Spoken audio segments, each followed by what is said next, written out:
saya bacakan profil singkatnya. Ibu Rahmah Hosniati atau biasa dipanggil Nia Umar memperoleh gelar sarjana pada Fakultas Ilmu Komunikasi jurusan Hubungan Masyarakat Universitas Padjadjaran Bandung dan meraih magister di Fakultas Kesehatan Masyarakat jurusan Gizi Kesehatan Masyarakat pada Universitas Indonesia. Saat ini beliau juga menjabat sebagai Ketua Umum Asosiasi Ibu Menyusui atau AIMI periode 2018-2023. Selain itu, beliau juga aktif sebagai anggota Presidium Gerakan Kesehatan Ibu dan Anak GKIA dan Koordinator Internasional Baby Food Action Network Asia Tenggara. Selain itu, beliau juga pernah menulis buku berjudul Multitasking Breastfeeding Mama, Tips and Trik Menyusui dan Kembali Beraktivitas yang diterbitkan oleh Puspa Suara pada tahun 2014. Bapak dan Ibu, tanpa berpanjang kata, inilah Ibu Nia Umar yang akan menyampaikan materi menyusui di masa pandemi. Ibu Nia Umar sudah standby, siap menyampaikan materi, kami silakan.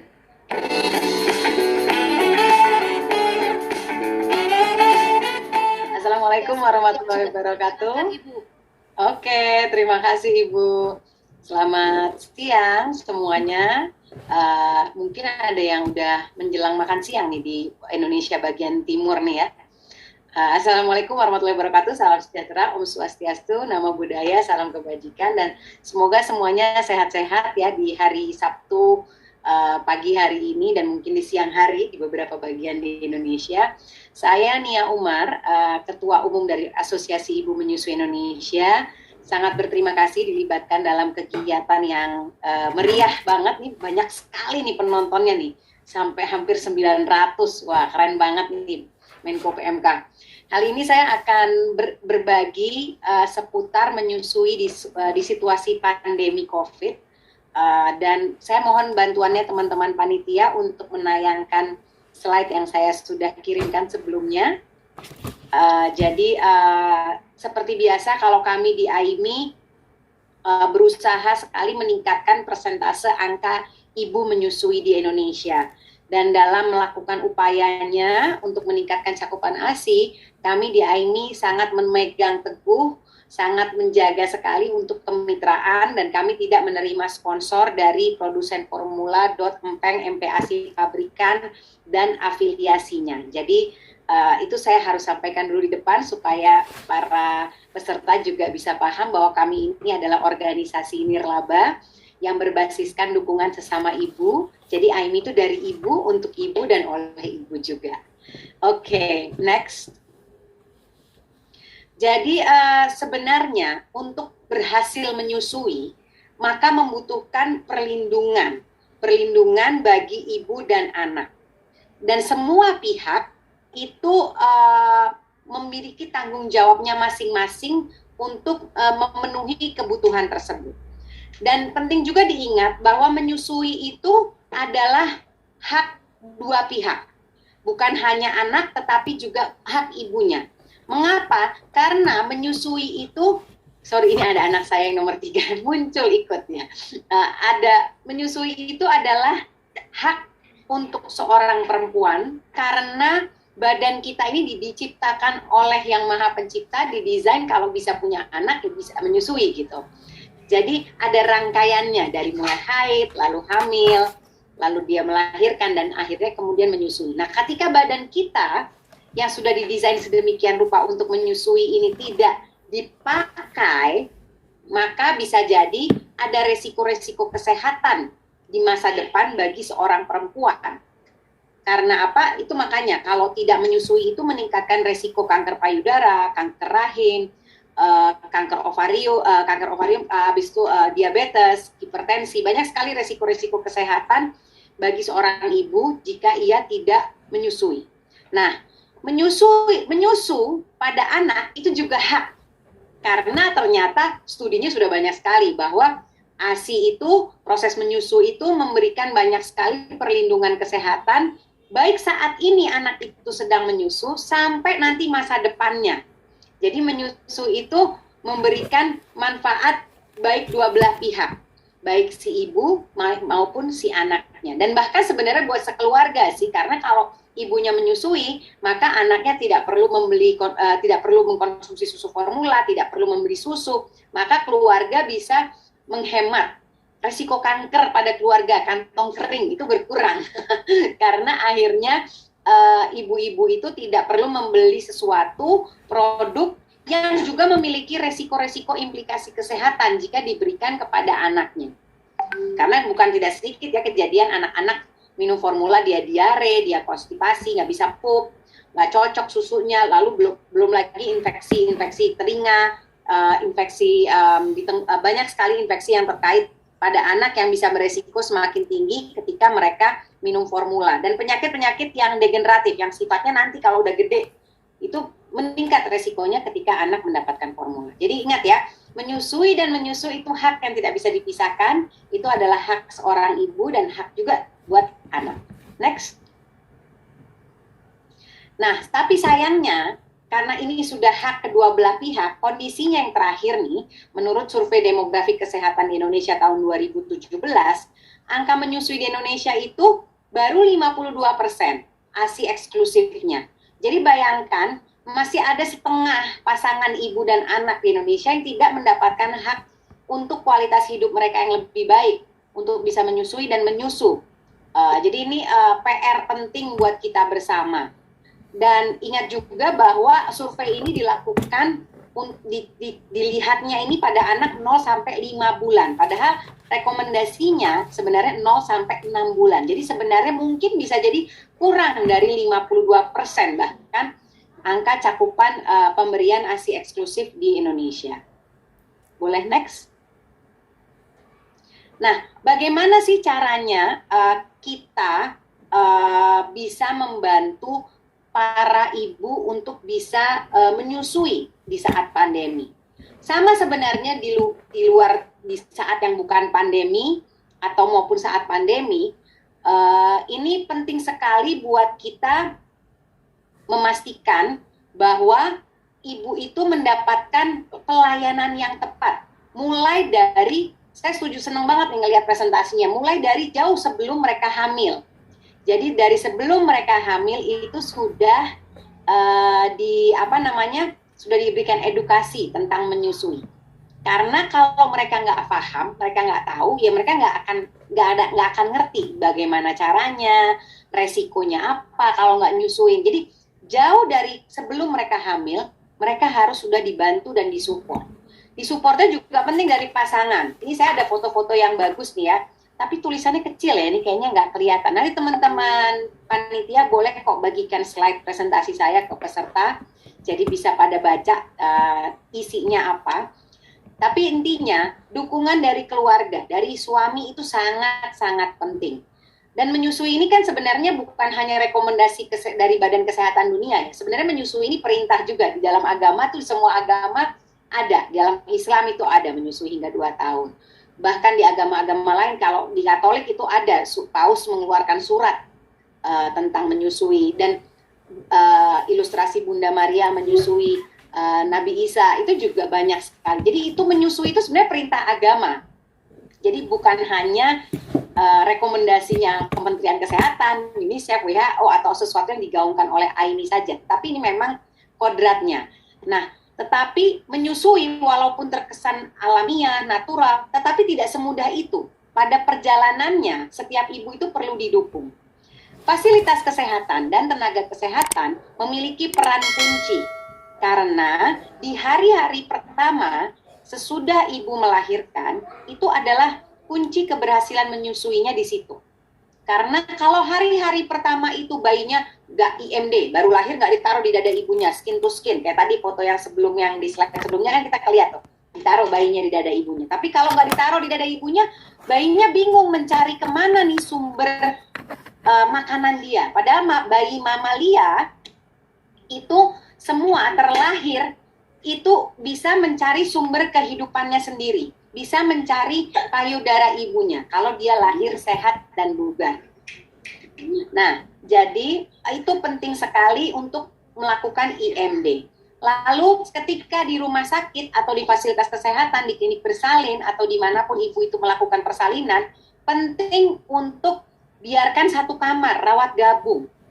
Nah, ini pada saat pandemi menjadi tantangan tersendiri karena banyak fasilitas kesehatan yang tidak melakukan IMD, tidak melakukan pandemi karena alasan takutnya ibunya positif COVID, belum dites PCR, tes PCR juga belum tentu ada di wilayahnya dan alasan-alasan lainnya. Nah, ini yang penting untuk kita melakukan persiapan-persiapan yang lebih baik agar ibu itu bisa mendapatkan haknya dan anak bisa mendapatkan haknya. Jadi tanggung jawab kita bersama untuk memastikan tenaga kesehatannya juga terlindungi. Jangan sampai tenaga kesehatannya malah ketularan gitu. Nah, ini juga catatan tersendiri yang kita harus sama-sama upayakan lindungi bersama. Jadi bagaimana caranya hak ibu dan anak terjaga, tetapi kesehatan semua pihak juga tetap terlindungi dengan baik. Next.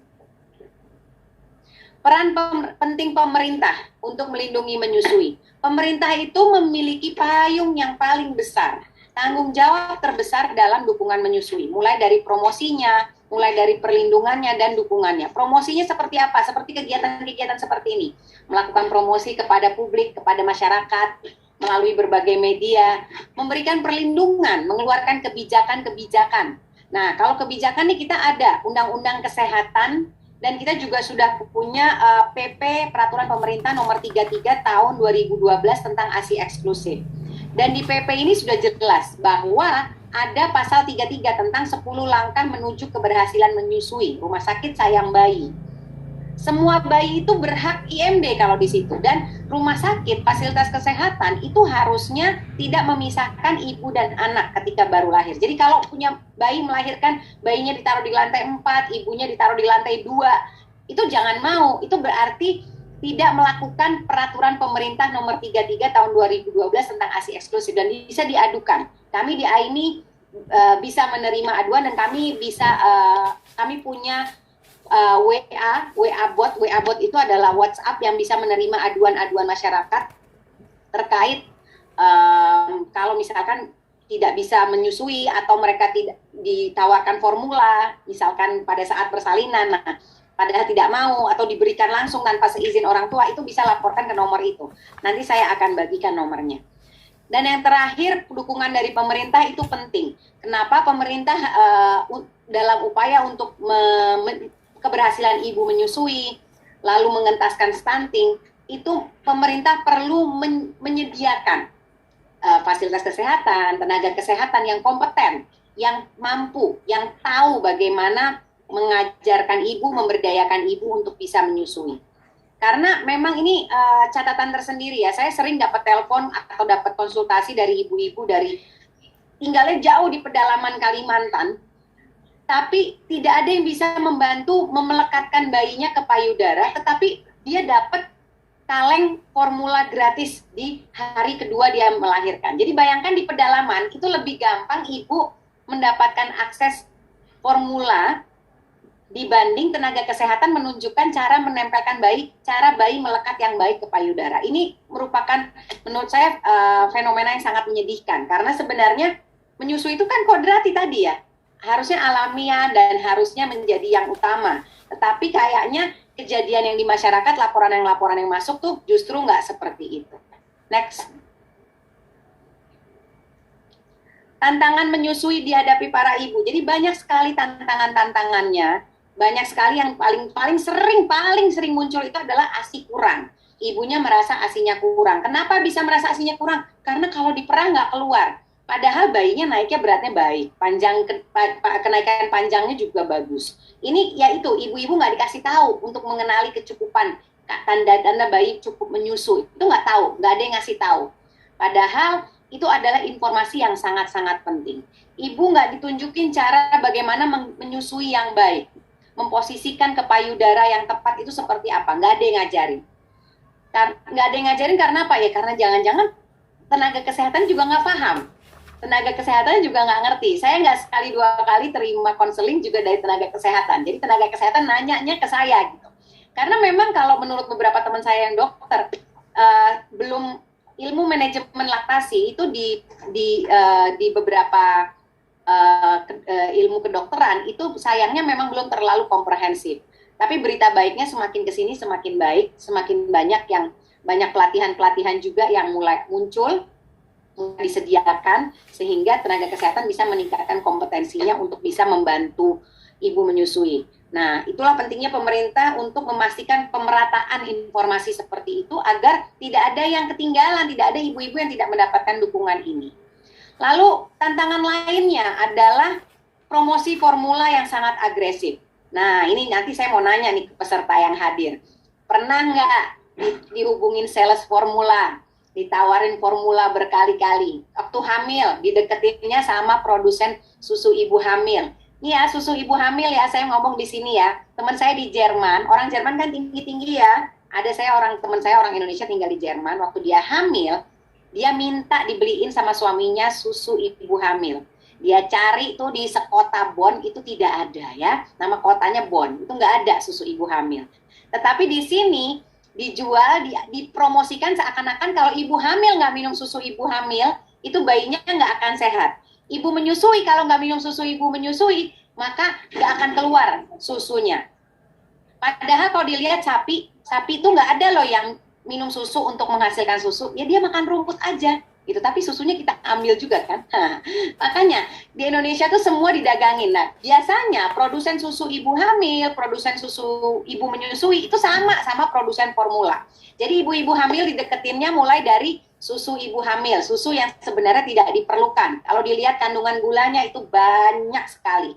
Nggak usah silakan kalau ada yang lagi di supermarket nanti dicek tuh berapa gram kandungannya. Saya pernah lihat 1 kali minum itu 20 gram. Padahal ibu hamil 1 hari itu sebaiknya minum gulanya tidak lebih, konsumsi gula bukan minum ya, konsumsi gulanya tidak lebih dari 25 gram. Itu jadi kalau dia minum sehari 2 kali, maka itu dia kelebihan gulanya, makanya ibu banyak yang hamil gede-gede banget, naik berat badannya banyak. Nah, salah satunya bisa jadi kontribusinya dari situ. Nah, susu ibu hamil minta nih, ibu disuruh beli, lalu dicatat nomor teleponnya. Nanti habis itu dicatat, dikira-kira ibu hamil berapa bulan. Nanti ketika bayinya lahir, ibu mulai mendapatkan telepon. Ditawarin, ibu bayinya bagaimana menyusunya? Gimana kenaikan berat badannya? Mulai galau. Dari situ dia nawarin lah, Bu, dapat hadiah loh, aku kirim sampel gratis. Ini adalah promosi yang tidak etis dan tidak boleh sebenarnya. Karena di negara kita, iklan susu 0 sampai 1 tahun itu tidak boleh. Tetapi sayangnya masih terjadi. Saya mau nanya nanti nih, di peserta-peserta kita udah 859 saya lihat. Ada nggak yang pernah dapat SMS dari produsen formula? Ada nggak yang saudaranya atau dirinya sendiri habis melahirkan dibekelin sama tasnya ada logonya formula, ada kalendernya di dalamnya. Ya? Iya, ibunya aja yang cerdas dan bego. Halo? Ya, jadi itu merupakan mungkin ada yang cerita-cerita juga yang lain yang bisa sharing berbagi pengalaman. Malah dikajiin, dan cuma Didan yang mau bersalin. Oke, Ibu, terima kasih. Nah, jadi kadang-kadang masih ada promosi dari tenaga kesehatan yang menggunakan tenaga kesehatan untuk memasarkan produk-produk tersebut yang menjadi tantangan tentunya buat ibu menyusui. Karena UNICEF sendiri menunjukkan bahwa ternyata promosi dari formula yang sangat masif ini membuat ibu-ibu kebingungan, membuat ibu-ibu tidak percaya diri, membuat ibu-ibu menjadi galau saat menyusui anaknya. Karena promosinya sangat masif dan sangat-sangat membuat ibu-ibu jadi kayak, jangan-jangan asiku kurang kok, nggak kayak yang di iklan, nggak gendut-gendut, nggak gembil-gembil. Nah itu, belum lagi yang hadiah-hadiah, poin-poin, nah itu juga ya menjadi tantangan. Lalu tantangan lain yang dihadapi ibu adalah kembali beraktivitas. Jadi ibu-ibu kan ada yang kerja di luar rumah yang nggak bisa bersama bayinya. Perintah untuk memperhatikan cuti maternitas buat para ibu itu bagaimana? Kalau ibunya mungkin bisa mengambil cuti maternitas lebih panjang, itu lebih baik. Lalu apakah disediakan fasilitas kesempatan untuk memerah di tempat kerjanya? Itu juga sangat-sangat penting. Tapi tantangan-tantangan ini sebenarnya bisa diatasi, bisa disiasati jika ibu mendapatkan dukungan yang tepat. Salah satunya kami di AIMI selalu melakukan kelas-kelas, sesi-sesi online di mana kami bisa berbagi tentang tips-tips mengatasi ini, dan kami juga melakukan konseling. Selama pandemi kami melakukan konselingnya via online, itu kami lakukan telekonseling. Next. Nah, dalam situasi COVID, sebenarnya studinya menunjukkan bahwa ASI tidak menularkan COVID. Itu yang penting ya. Jadi poin paling mendasar di dalam ASI justru tidak menularkan COVID. COVID itu menularkan melalui droplet. Jadi kalau kita ngomong, itu bisa jadi menularkan. Nah, makanya penting sekali bagi ibu-ibu yang menyusui dan memang lagi misalkan tertular COVID, maka dia tetap menyusui anaknya tetapi dengan menjalankan protokol kesehatan dengan ketat. Pakailah masker, cuci tangan, dan lap semua permukaan dengan cairan disinfektan. Dan upayakan agar jika ada yang bisa membantu merawat bayinya selama ibunya beristirahat, itu penting. Jadi kalau habis menyusui bisa dititipkan ke keluarga yang dalam kondisi sehat. Tetapi tetap yang menjadi catatan adalah ASI tidak menularkan COVID dan tetap disusui, karena di dalam ASI, ini penelitiannya ya, di dalam ASI itu ada antibodinya untuk mencegah anaknya tertular. Jadi itu bahkan kalau ibunya dapat vaksin COVID pun, anaknya juga mendapatkan perlindungan yang baik juga dari COVID. Jadi ini informasi yang sangat-sangat penting untuk kita sampaikan ke banyak pihak, banyak ibu-ibu, supaya mereka mau divaksin. Supaya mereka juga terus mau menyusui anaknya, misalkan mereka tertular dengan COVID. Dan penting untuk dibantu. Jadi orang di rumahnya harus bisa membantu bagaimana situasinya. Apakah pasangannya, jika pasangannya sehat, pasangannya yang bergantian menjaga si kecil gitu. Dan ini semua ada tata laksananya, dan banyak sekali informasinya sudah di media sosial, itu banyak sekali, dan kami di AIMI bisa membantu konseling jika ada ibu-ibu yang membutuhkan bantuan ketika mereka COVID dan ingin tetap menyusui. Next. Ibu agar mampu berdaya untuk bisa menyusui, mereka tuh perlu tahu. Mereka jadi kalau sudah tahu apa manfaatnya, tahu kalau ada menyusui, nggak menyusui itu ada resikonya, mereka jadi mau belajar, mereka mau cari tahu, mau menghubungi mana nih yang bisa bantu saya untuk bisa menyusui. Dan ketika mereka sudah tahu dan sudah mau, maka mereka akan mampu. Mereka mampu karena mereka bisa, mereka percaya diri. Nah, ini semua memang betul sekali kenapa PMK ini bagus menyiapkan ini sedari dini, sedari pengantin, akan jauh lebih baik dilakukan sebelum ibu itu hamil.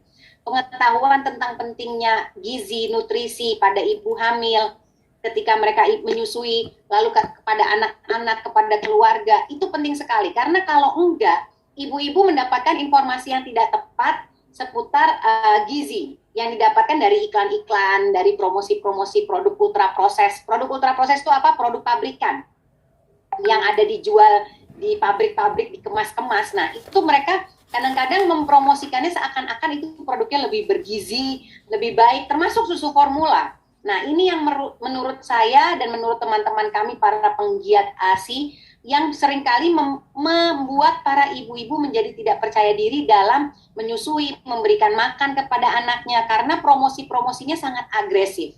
Karena promosi-promosinya dibuat seakan-akan produk tersebut lebih premium, lebih bagus, penelitiannya lebih luar biasa keren gitu. Nah, padahal sebenarnya yang diciptakan Tuhan pasti jauh lebih baik dibanding ciptaan manusia, betul bukan?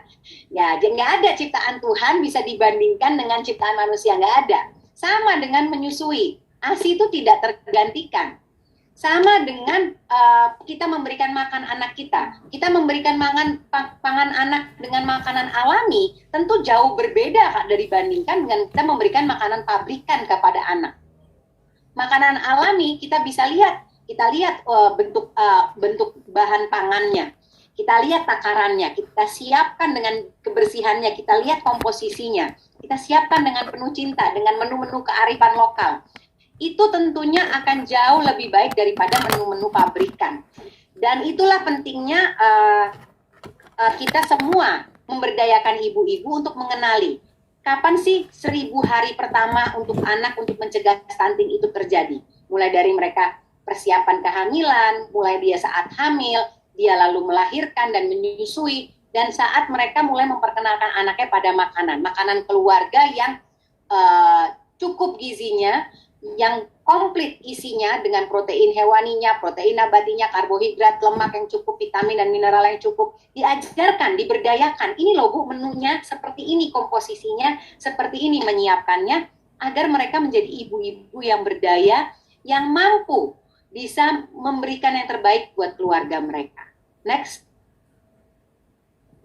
Semua pihak perlu bertanggung jawab untuk melindungi ini, melindungi ibu dan anak. Seperti tema Pekan Menyusui Dunia tahun ini, perlindungan menyusui itu tanggung jawab kita bersama. Bukan hanya tanggung jawabnya ibu, bukan tanggung jawabnya bapak, bukan tanggung jawabnya siapa. Semuanya, semua pihak, mulai dari pasangan yang mendukung ibu, mulai dari fasilitas kesehatan, tenaga kesehatan, mulai dari pemuka agama, tokoh masyarakat, mulai dari semua pihak, tetangga, tempat kerjanya ibu itu di mana dia bekerja, sampai terakhir pemerintah merupakan pihak yang paling berperan besar untuk melindungi, sehingga bisa mengeluarkan kebijakan-kebijakan yang melindungi proses menyusui serta pemberian makan yang baik pada anak untuk mereka bisa mencegah mereka menjadi stunting.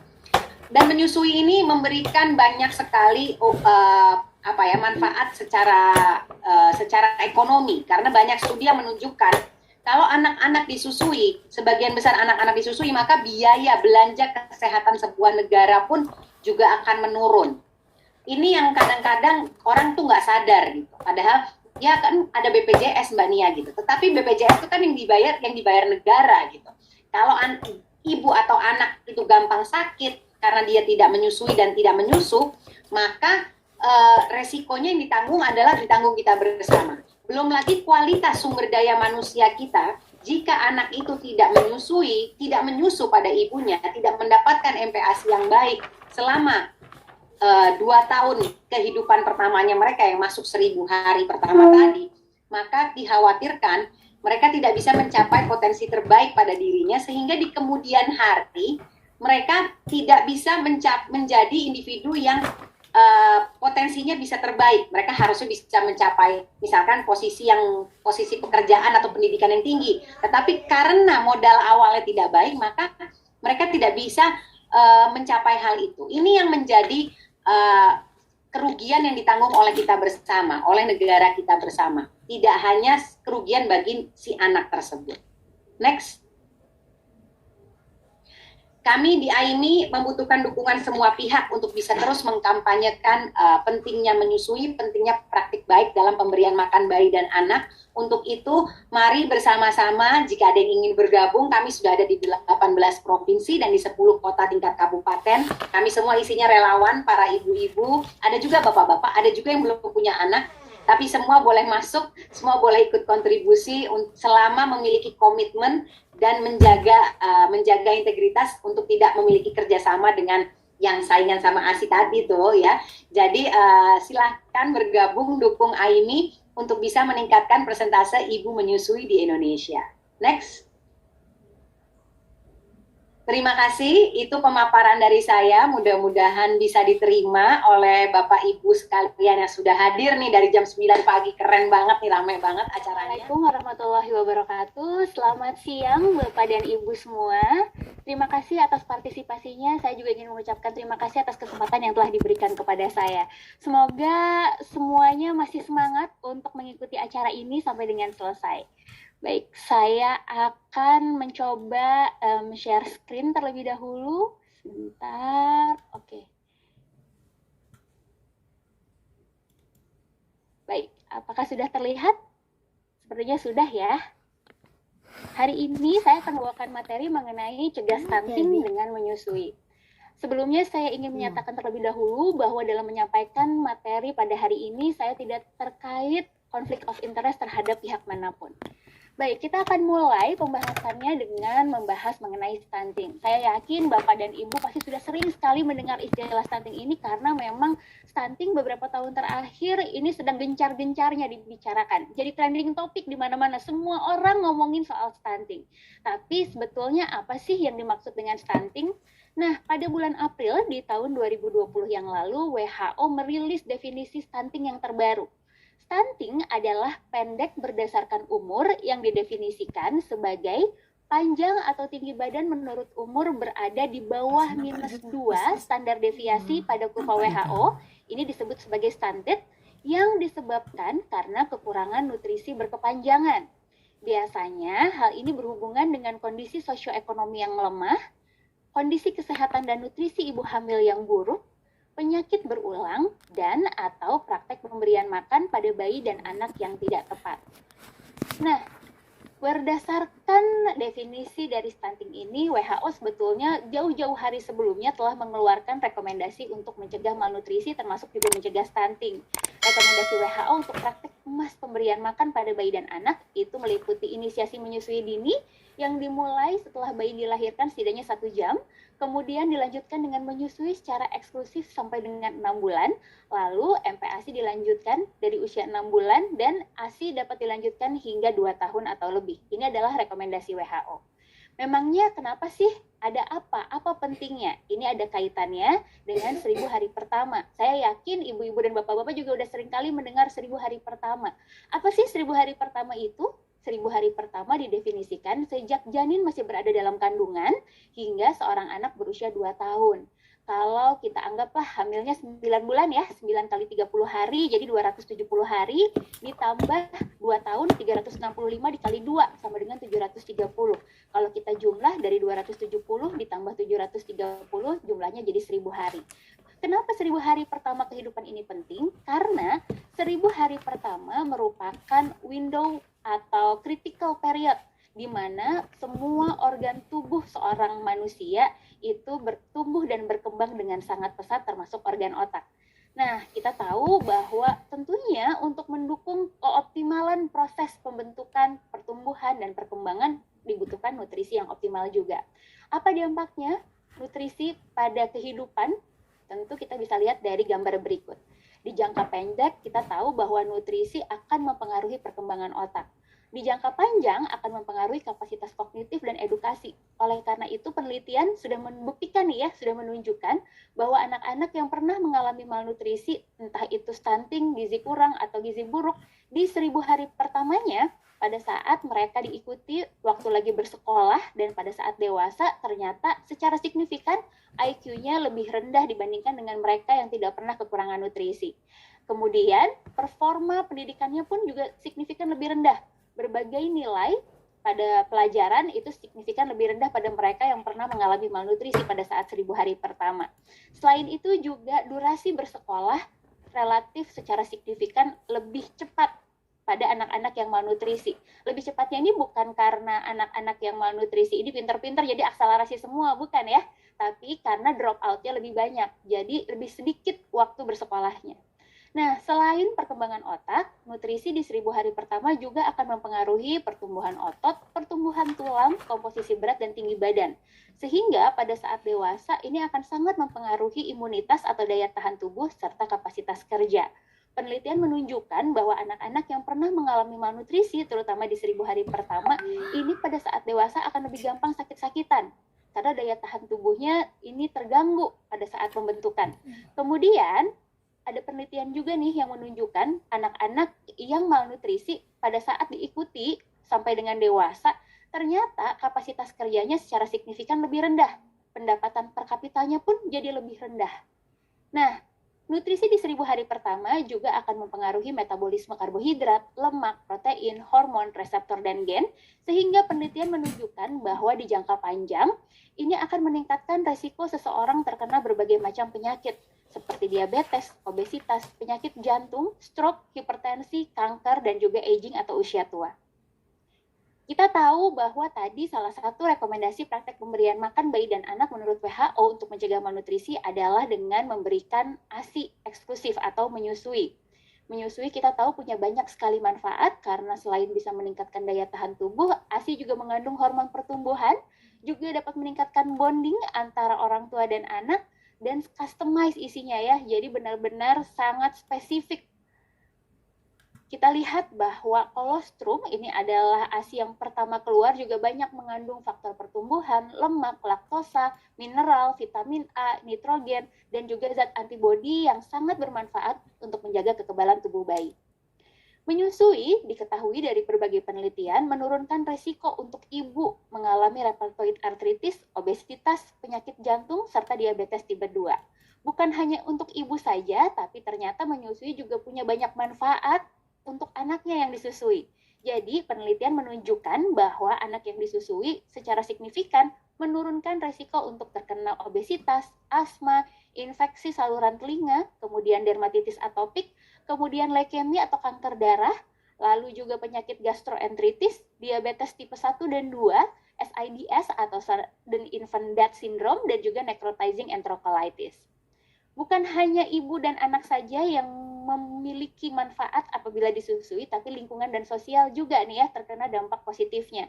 Kita tahu menyusui tentunya akan jadi lebih sedikit sampah untuk lingkungan, lebih sedikit polusi pabrik, lebih sedikit biaya pengobatan karena menurunkan risiko berbagai macam penyakit, bonding keluarga juga akan jadi lebih baik, sehingga kita jadi lebih cinta alam.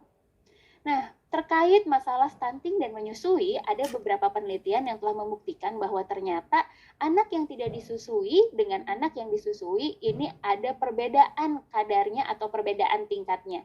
Sehingga dikatakan bahwa menyusui ini merupakan salah satu faktor protektif terhadap stunting pada anak. Kita harus tahu dulu bahwa stunting itu sifatnya adalah irreversible. Jadi kalau sudah stunting tidak dapat diperbaiki sepenuhnya, tidak dapat diperbaiki 100%. Oleh karena itu, mencegah selalu lebih baik daripada mengobati.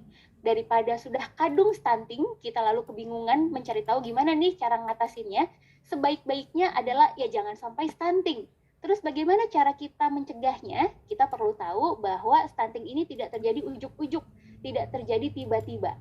Satu penelitian yang diadakan di 54 negara berkembang menunjukkan bahwa malnutrisi anak termasuk stunting itu selalu diawali oleh faltering growth. Faltering growth ini adalah perlambatan pertumbuhan. Mungkin bapak-bapak dan ibu-ibu lebih mengenal istilah ini dengan berat badannya seret. Berat badannya dibandingkan bulan lalu naik sih, tapi kok naiknya sedikit banget ya. Berat badannya atau bahkan tidak naik sama sekali atau malah turun. Nah, ini yang disebut dengan faltering growth yang merupakan tanda awal dari stunting. Data dari 54 negara berkembang ini juga menunjukkan bahwa ternyata faltering growth ini terjadi paling sering terjadi ya di usia 3 bulan sampai 18 hingga 24 bulan. Kalau kita lihat 3 bulan sampai 18 sampai 24 bulan ini masuk ke dalam 1000 hari pertama. 3 bulan sampai 6 bulan adalah waktu masa ASI eksklusif, 6 bulan sampai 24 bulan adalah masa periode pemberian MPASI. Sehingga praktek pemberian makan bayi dan anak di 1000 hari pertama ini jadi lebih penting, jadi semakin jadi prioritas perhatian kita. Apalagi penelitian tersebut juga menunjukkan bahwa ternyata di negara berpenghasilan menengah ke bawah seperti di Indonesia, faltering growth ini bahkan bisa terjadi lebih awal. Lalu apa yang harus kita lakukan apabila kita sudah tahu nih kok kenaikan berat badan anaknya seret nih, kok udah mulai ada faltering, gimana caranya mencegah supaya tidak sampai terjadi stunting? Kalau terjadi pada anak usia 3 bulan, anggap saja, karena penelitian bilang paling sering terjadi mulai usia 3 bulan. Nanti kita akan lihat algoritmanya. Tapi mungkin ada yang bertanya-tanya, kenapa ya kok berat badannya seret? Nah, satu penelitian juga menunjukkan ada beberapa penyebab faltering growth atau growth faltering atau gagal tumbuh kadang disebutnya ya, yang merupakan tanda awal dari stunting. Secara garis besar bisa dibedakan menjadi 3. Yang pertama, jika asupan kalorinya tidak mencukupi, maka berat badannya jadi akan sulit untuk naik, jadi seret naiknya. Atau yang kedua, karena ada gangguan di penyerapan. Jika penyerapannya terganggu, tentu juga akhirnya berat badan akan sulit untuk naik. Atau yang ketiga, jika ada kebutuhan kalori yang meningkat. Nah, kita akan bahas dulu satu-satu nih ya, dari asupan kalori yang tidak adekuat atau asupan yang tidak cukup. Kalau kita lihat di pertama, itu disebut pada tabel ada masalah menyusui. Masalah menyusui ini ternyata bisa menyebabkan faltering growth, apalagi pada anak-anak yang masih ASI eksklusif. Apa masalah menyusui yang paling sering terjadi? Yaitu adalah posisi dan perekatan yang kurang tepat. Posisi dan perekatan menyusui yang kurang tepat akan mengakibatkan kurang baiknya atau kurang efektifnya susu atau ASI diproduksi sehingga akhirnya jadi tidak dapat dikonsumsi seperti kebutuhan seorang bayi. Selain itu juga bisa karena koordinasi neuromotor oral yang tidak baik. Sebagai contoh, ASINya sih ada-ada aja nih, ASINya tuh cukup lah pasti. Tapi anaknya kesulitan untuk menghisap dalam jumlah yang cukup karena kurang kuat menghisapnya. Sebagai contoh demikian ya. Ada beberapa lagi contoh dari asupan kalori yang tidak adekuat, tapi khusus untuk menyusui, kayaknya itu aja yang perlu disampaikan oleh saya. Nah, kita akan masuk ke penyebab secara garis besar yang kedua, yaitu penyerapan yang tidak cukup. Penyerapan yang tidak cukup atau adanya gangguan pencernaan ini bisa terjadi pada saat seorang bayi itu memiliki kondisi medis yang mendasari. Sebagai contoh, misalnya ada alergi, ada diare kronik, ada atresia biliar, atau ada penyakit-penyakit lainnya. Atau penyebab yang ketiga secara garis besar adalah jika kebutuhan kalori meningkat. Ini pun juga seringkali terjadi pada bayi dengan berbagai penyebab medis lainnya. Misalnya ternyata ada infeksi kronis nih. Anaknya ternyata baru ketahuan setelah diperiksakan gara-gara berat badannya seret terus, ternyata ada infeksi saluran kemih yang berulang, ISK. Perlu diketahui bahwa pada bayi, infeksi saluran kemih itu gejalanya tidak spesifik atau tidak khas. Kadang kalau di orang dewasa, ISK ini gejalanya khas ya, misalnya pada saat berkemih, pada saat buang air kecil, sakit. Nah, pada bayi terkadang tidak jelas gejalanya. Kadang-kadang cuma berat badannya tidak naik dengan baik. Contohnya begitu, tanpa ada gejala lainnya. Selain itu bisa juga karena ada penyakit jantung bawaan. Bisa juga karena ada gagal jantung, keganasan, dan lain sebagainya. Ini yang tadi sempat saya bahas sedikit, bagaimana kalau anak yang ASI eksklusif, bayi nih mengalami faltering growth, berat badannya dari usia 3 bulan ke 4 bulan, kok seret banget ya, kok tidak sesuai. Apabila kita plot di KMS, di Kartu Menuju Sehat yang ada di buku KIA, garis kurvanya itu sudah tidak sejajar lagi dengan kurva yang lain, tapi malah melandai, atau bahkan garis lurus alias mendatar. Maka kita perlu curiga nih, kita perlu cari tahu, apakah memang kecukupan ASI-nya terpenuhi? Nah, ini bisa kita evaluasi dengan manajemen laktasi yang baik.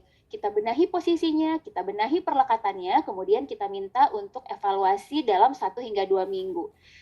Pada saat 1 hingga 2 minggu, kemudian bayinya kita timbang lagi. Jika kenaikan berat badannya sudah baik sesuai target, berarti ASI eksklusif masih bisa diteruskan, masih bisa dilanjutkan. Tapi tetap monitor kenaikan berat badan. Bagaimana kalau kenaikan berat badannya tidak sesuai dengan target? Maka ASI dapat tetap dilanjutkan, tapi harus ditambah. Karena biar bagaimanapun, kita tahu ya bahwa ASI itu penting, tapi ada yang lebih penting lagi, yaitu tumbuh kembang anak yang optimal. Ingat bahwa tujuan kita semua sebetulnya sama, ingin anak-anak kita sehat, ingin anak-anak kita bertumbuh dan berkembang secara optimal sesuai dengan potensinya.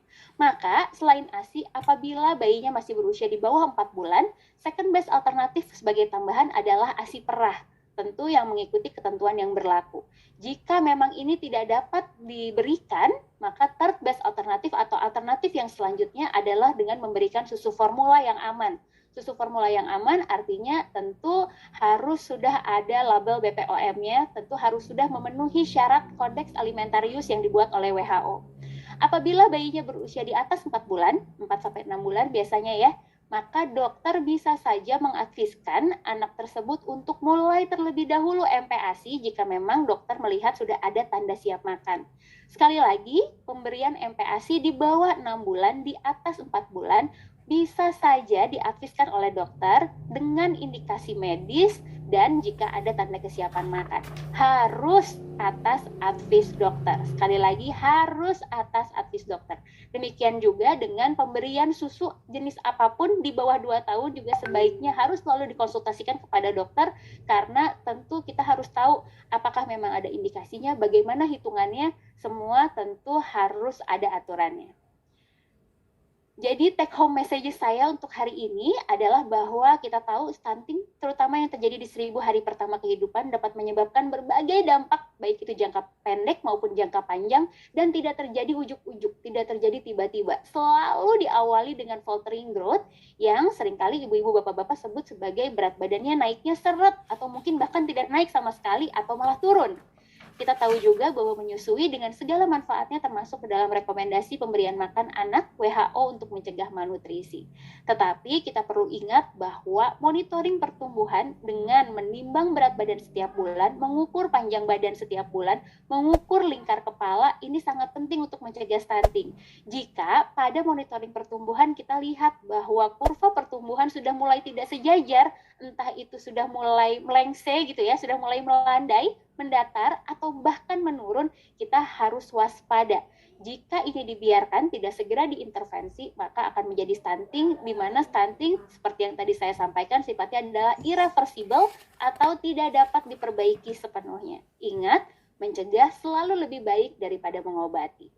Demikian yang bisa saya sampaikan pada materi kali ini. Semoga bermanfaat untuk ibu-ibu, bapak-bapak semua. Terima kasih. Wassalamualaikum warahmatullahi wabarakatuh. الحمد لله رب